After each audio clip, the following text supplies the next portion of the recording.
Welcome back to the Daily Compound. I'm your host, King Compound, here with your 5-minute lesson to make your money and your mind compound.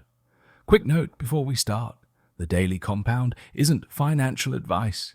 It's here to help you understand money, mindset, and the power of compounding knowledge. Always do your own research or speak with a licensed financial advisor before making any financial decisions. Now, today's lesson is about a different kind of battle. Not one fought with swords or shields, but with spreadsheets, sanctions, and stubbornness. I'm talking about tariff wars, those invisible economic skirmishes that send markets soaring one day and sinking the next. You see, I've lived through many wars, some physical, some fiscal, and I can tell you this.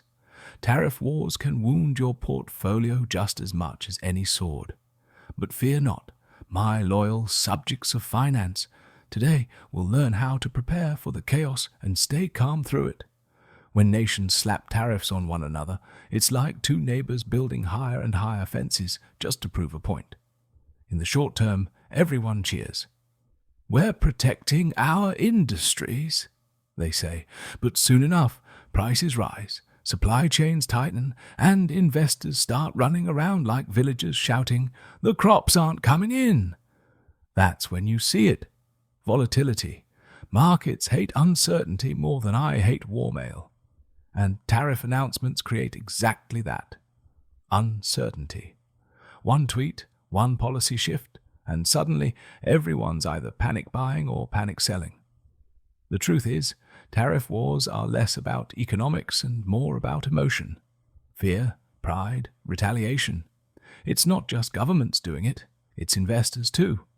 When prices swing wildly, human psychology goes with it. Investors sell when they should hold. They hoard cash when they should diversify. They mistake temporary noise for permanent change.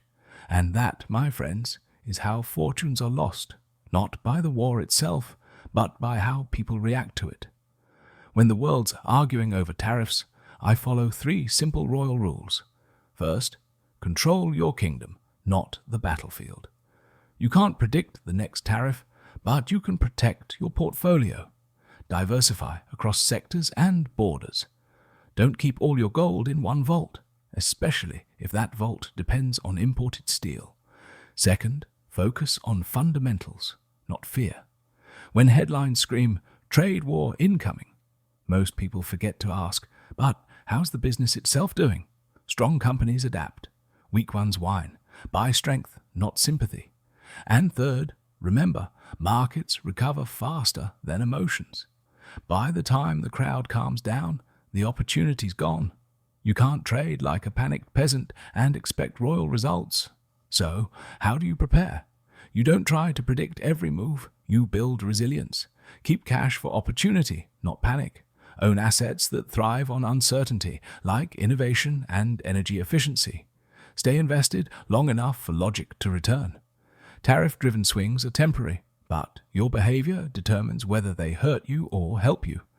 As I like to say, you don't win wars by reacting faster, you win them by thinking longer. So, when the next tariff hits the headlines, take a breath. Don't shoot the messenger, or in my case, behead him. Trade wars come and go, but disciplined investors outlast them all. Because compounding doesn't fear chaos, it feeds on consistency. This is the Daily Compound, and I'm King Compound. 5 minutes a day. Smarter thinking for life.